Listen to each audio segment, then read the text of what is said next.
নমস্কাৰ আপোনালোক সকলোকে পুনৰবাৰ স্বাগতম নাজমাই মছজিদ বন্ধুসকল পলকতা সংকাজি সন্ধিয়াৰ 7টা গুৰুত্বপূৰ্ণ খবৰ প্ৰথমটো খবৰ ঘোষণা কৰা হল বিটিসি নিৰ্বাচনৰ চূড়ান্ত ফলাফল বৰভূমিত এইবাৰ বৃহৎ মুখ ঠেকেছা বিজেপিৰ বিটিআৰত নচলিল হিমন্ত বিশ্ব শৰ্মাৰ মেজিক 40খন আসনৰ ভিতৰত 28খনতে জয় বিপিএফৰ বিটিসিত এইবাৰ হাগ্ৰামাৰ চৰকাৰ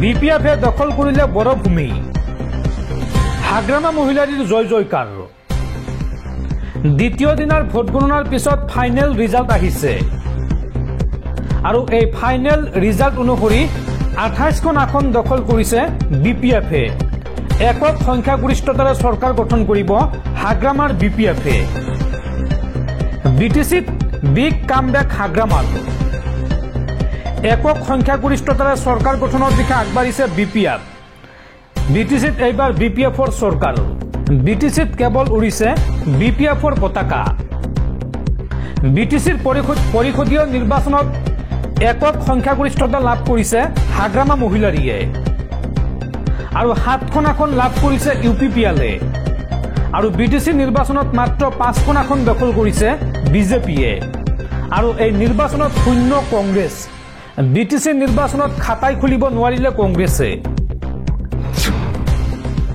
পৰৱৰ্তী খবৰ জুবিন গাৰ্গৰ সমাধি ক্ষেত্ৰত ভয়ংকৰ অঘটন জুবিন গাৰ্গৰ সমাধিৰ কাষত কোনে ৰাখিলে দানপাত্ৰ আপোনালোকক স্ক্ৰীনত দেখুৱাইছো জুবিন গাৰ্গৰ সমাধিৰ কাষত এটা দানপাত্ৰ ৰখা হৈছে যত অজস্ৰ লোকে দান বৰঙণি আগবঢ়াইছে কিহৰ স্বাৰ্থত এই দান বৰঙণি সংগ্ৰহ কৰা হৈছে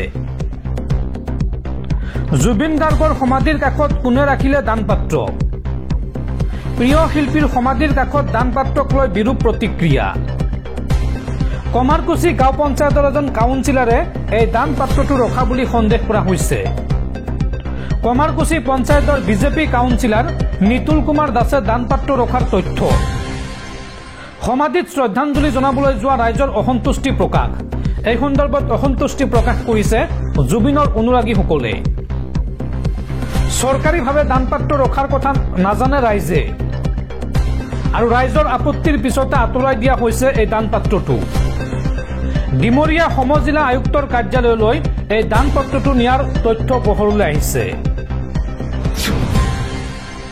পৰৱৰ্তী খবৰ সাৱধান ৰাজ্যবাসী ৰাজ্যত পুনৰ বতৰ ল'ব কালৰূপ অহা 30 তাৰিখলৈকে ৰাজ্যত হ'ব প্ৰচণ্ড ধুমুহা বৰষুণ আৰু বৰষুণৰ ফলত ম্লান পৰিব পাৰে দুৰ্গা পূজাৰ আনন্দ ৰাজ্যত প্ৰচণ্ড ধুমুহা বৰষুণ আৰু এই মুহূৰ্তত প্ৰশ্ন হৈছে ম্লান পৰিব নেকি দুৰ্গোৎসৱ কিয়নো কাইলৈৰ পৰা আৰম্ভ হ'ব শাৰদীয় দুৰ্গা পূজা আৰু এই সময়ছোৱাতে ৰাজ্যত আৰম্ভ হৈছে ধাৰাসাৰ বৰষুণ 30 তাৰিখ পৰ্যন্ত ৰাজ্যত বৰষুণৰ এলাৰ্ট জাৰি বতৰ বিজ্ঞান কেন্দ্ৰৰ 7.5 মিলিমিটাৰ পৰ্যন্ত বৰষুণ হোৱাৰ সতৰ্কবাণী বতৰ বিজ্ঞান কেন্দ্ৰৰ অসমৰ কেইবাখনো জিলাত এই সন্দৰ্ভত জাৰি কৰা হৈছে এলাৰ্ট জিলাকেইখন হৈছে ক্ৰমে ধুবুৰী গোৱালপাৰা কামৰূপ মেট্ৰ কামৰূপ গ্ৰাম্য মৰিগাঁও পশ্চিম কাৰ্বি আংলং ডিমা হাছাওত এলাৰ্ট জাৰি লগতে চিৰাং বঙাইগাঁও নলবাৰী বাক্সা বজালী দৰং ওদালগুৰিতো এলাৰ্ট জাৰি কৰা হৈছে বিশ্বনাথ লখিমপুৰ মাজুলীকে ধৰি উজনি অসমতো এলাৰ্ট জাৰি বতৰ বিজ্ঞান কেন্দ্ৰৰ প্ৰবলৰ পৰা অতি প্ৰবল বৰষুণ হোৱাৰ সম্ভাৱনা আছে এই সময়ছোৱাত নিশা আৰু পুৱাৰ সময়ছোৱাত আগন্তুক 4 দিন ৰাজ্যত বৰষুণ হোৱাৰ সম্ভাৱনা আছে ষষ্ঠী সপ্তমী অষ্টমী আৰু নৱমীত ধাৰাসাৰ বৰষুণৰ এলাৰ্ট জাৰি বতৰ বিজ্ঞান কেন্দ্ৰৰ দৰ্শকসকল আৰু বহুতো গুৰুত্বপূৰ্ণ খবৰ আছে তাৰ আগতে আপোনাক জনাও যে যদি আপুনি এতিয়ালৈকে এইটো ভিডিঅ'ত লাইক কৰা নাই তেন্তে এতিয়াই ভিডিঅ'টোত লাইক কৰি দিয়ক আৰু এনেকুৱা ধৰণৰ ভিডিঅ'সমূহ নিতৌ চাবলৈ চেনেলটো ছাবস্ক্ৰাইব কৰি কাষত থকা বেল আইকনটো প্ৰেছ কৰি ৰাখক পৰৱৰ্তী খবৰ বিটিসিত হিন্দু মুছলমান সকলোকে দিয়া হ'ব মাটিৰ পট্টা বিটিসিত নচলে উচ্ছেদ অভিযান বিটিসি নিৰ্বাচনত জয়ী হৈ এই ঘোষণা হাগ্ৰামা মহিলাৰীৰ উল্লেখযোগ্য যে বিটিসি নিৰ্বাচনৰ প্ৰচাৰ চলোৱাৰ সময়তে এই ঘোষণা কৰিছিল হাগ্ৰামাই যে এইবাৰ বিটিসিত বিপিএফৰ চৰকাৰ হ'লে উচ্ছেদ নচলিব হিন্দু মুছলমান সকলোকে দিয়া হ'ব মাটিৰ পট্টা আৰু নিৰ্বাচনত জয়ী হোৱাৰ পিছত পুনৰ ঘোষণা কৰিছে যে বিটিচিত উচ্ছেদ নচলে, উচ্ছেদ চলিবলৈ দিয়া নহ'ব বিটিচিত, সকলোকে দিয়া হ'ব মাটিৰ পট্টা। পৰৱৰ্তী খবৰ, মেনেজাৰ সিদ্ধাৰ্থ শৰ্মাৰ অৱহেলাৰ বাবে প্ৰাণ হেৰুৱালে জুবিন গাৰ্গে। শ্যামকানু মহন্তই ছিংগাপুৰলৈ নিব নালাগিছিল জুবিন দাক। জুবিন গাৰ্গৰ মৃত্যুক লৈ এইবাৰ মুখ খুলিছে অভিনেত্ৰী নিশিতা গোস্বামীয়ে। সিদ্ধাৰ্থ শৰ্মাৰ অৱহেলাৰ বাবেই প্ৰাণ হেৰুৱালে জুবিন গাৰ্গে।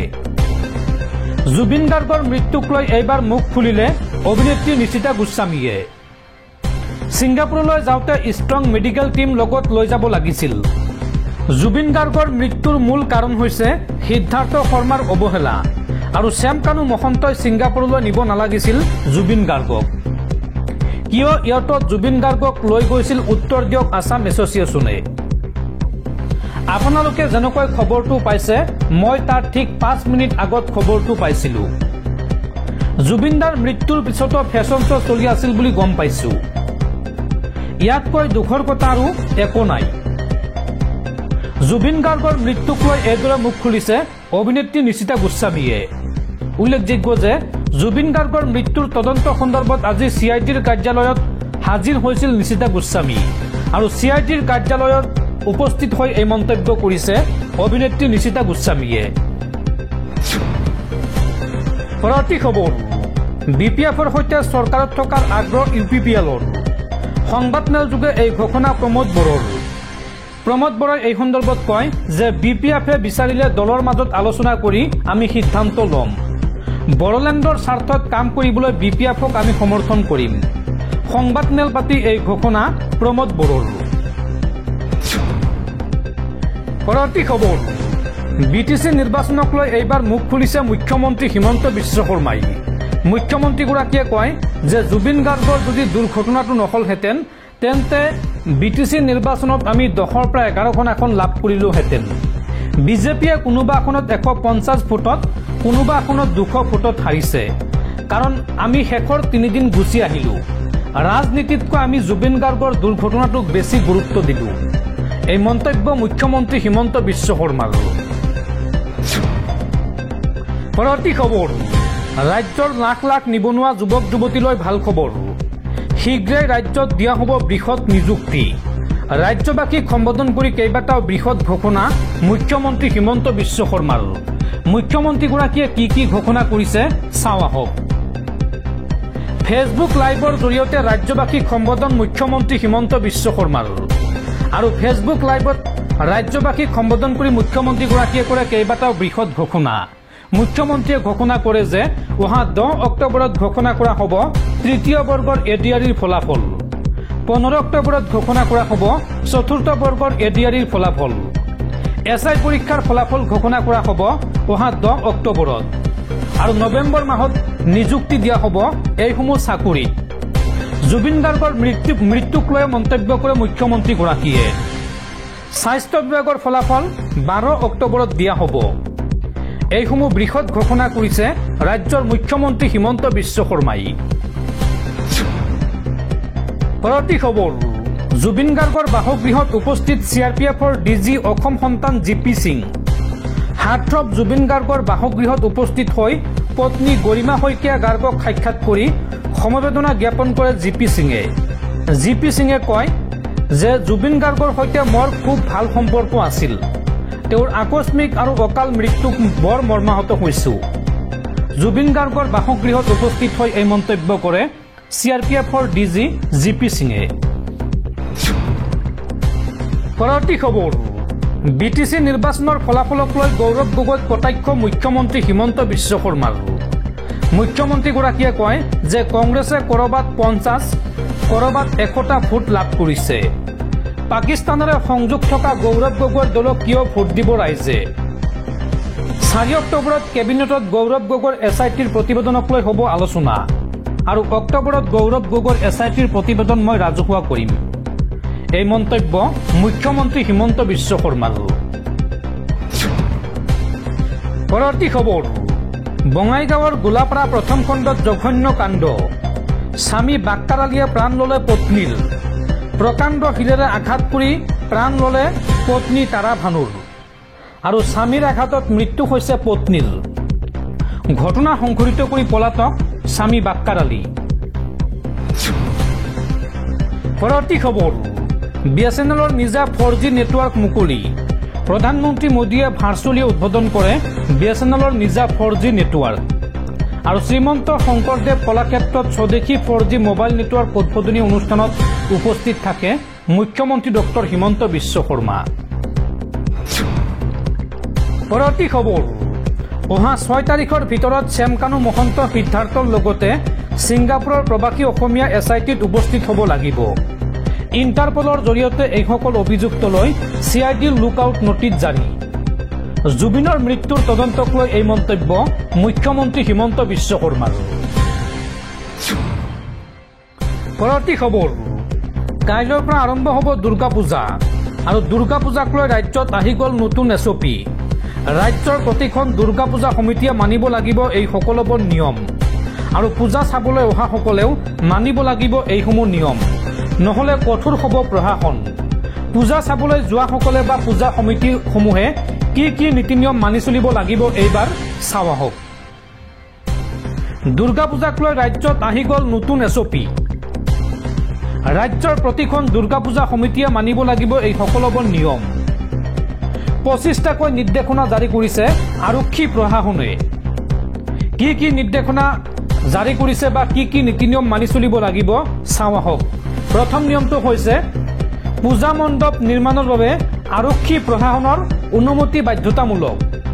আৰু তাৰ পিছত কি কি নিয়ম আছে চাওঁ আহক। প্ৰতিখন দুৰ্গা পূজা কমিটিয়ে পৰ্যাপ্ত স্বেচ্ছাসেৱক নিয়োগ কৰিব লাগিব। পৰ্যাপ্ত লাইটৰ ব্যৱস্থা কৰাৰ লগতে CCTV কেমেৰা সংস্থাপন কৰিব লাগিব।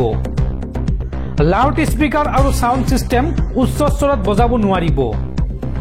প্ৰতিগৰাকী স্বেচ্ছাসেৱকৰ নাম আৰু তালিকা আৰক্ষীক দাখিল কৰিব লাগিব। পূজা মণ্ডপত পুৰুষ মহিলাৰ বাবে পৃথকে পৃথকে প্ৰৱেশদ্বাৰ আৰু প্ৰস্থানদ্বাৰ থাকিব লাগিব। পেণ্ডেলত নিশাৰ বাবে পহৰাৰ ব্যৱস্থা কৰিব লাগিব। কোনো ধৰণৰ ট্ৰেফিক জাম অথবা যান-জঁট সৃষ্টি কৰিব নোৱাৰিব। চিকিৎসকৰ দল 24 ঘণ্টাই সাজু থাকিব লাগিব। পৰিষ্কাৰ পৰিচ্ছন্নতা বজাই ৰাখিব লাগিব। পূজাথলীত কোনো ধৰণৰ ধূমপান কৰিব নোৱাৰিব। দৰ্শনাৰ্থী আৰু ভক্তৰ বাবে খোৱা পানীৰ ব্যৱস্থা কৰিব লাগিব। অগ্নি নিৰ্বাপক আৰু দুৰ্যোগ প্ৰশমনৰ বাবে ব্যৱস্থা থাকিব লাগিব। কোনো ৰাজহুৱা ৰাজপথত পূজাৰ পেণ্ডেল সাজিব নোৱাৰিব। পূজা পেণ্ডেলত চিলিণ্ডাৰ, কেৰাচিন, পেট্ৰলৰ ব্যৱহাৰ আদি নিষিদ্ধ কৰা হৈছে। এইসমূহ ব্যৱহাৰ কৰিব নোৱাৰিব। পূজা কমিটিসমূহে জেনেৰেটৰৰ ব্যৱস্থা কৰিব লাগিব। পৰ্যাপ্ত ডাষ্টবিন পূজাথলীত ৰাখিব লাগিব। মদ্যপান কৰি পূজা মণ্ডপত যাব নোৱাৰিব। আৰু এই নিয়ম ভংগ কৰা পূজা কমিটিৰ বিৰুদ্ধে লোৱা হ'ব কঠোৰ ব্যৱস্থা। মূৰ্তি বিসৰ্জনৰ বাবে নিৰ্ধাৰণ কৰা নিৰ্দিষ্ট স্থান আৰু পথ নিৰ্দেশনা মানি চলিব লাগিব। মূৰ্তি বিসৰ্জনৰ সময়ত প্ৰশাসনৰ নিয়ম নীতি মানি চলিব লাগিব। পূজাৰ নামত বলপূৰ্বক চান্দা তুলিব নোৱাৰিব পূজা কমিটিয়ে। কাৰো পৰা বলপূৰ্বকভাৱে বা জোৰ জবৰদস্তি চান্দা তুলিব নোৱাৰিব পূজা কমিটিয়ে। আৰু VIP সকল পূজালৈ আহিলে পূৰ্বে আৰক্ষীক জনাব লাগিব। পেণ্ডেলৰ পৰা 100 মিটাৰৰ ভিতৰত পাৰ্কিং কৰিব নোৱাৰিব। 100 মিটাৰৰ দূৰত আপোনালোকে গাড়ী পাৰ্কিং কৰিব লাগিব। আৰু মূৰ্তি বিসৰ্জনৰ সময়ত কেৱল ভক্তিমূলক গীতহে বজাব লাগিব। এইদৰে SOPত 25টাকৈ নিৰ্দেশনা জাৰি কৰিছে আৰক্ষী প্ৰশাসনে। আৰু এইসমূহ নীতি নিয়ম মানি চলিব লাগিব অসমৰ প্ৰতিটো পূজা সমিতি বা পূজা কমিটিয়ে। লগতে মানিব লাগিব পূজা চাবলৈ যোৱা দৰ্শকসকলেও বা ভক্তসকলেও।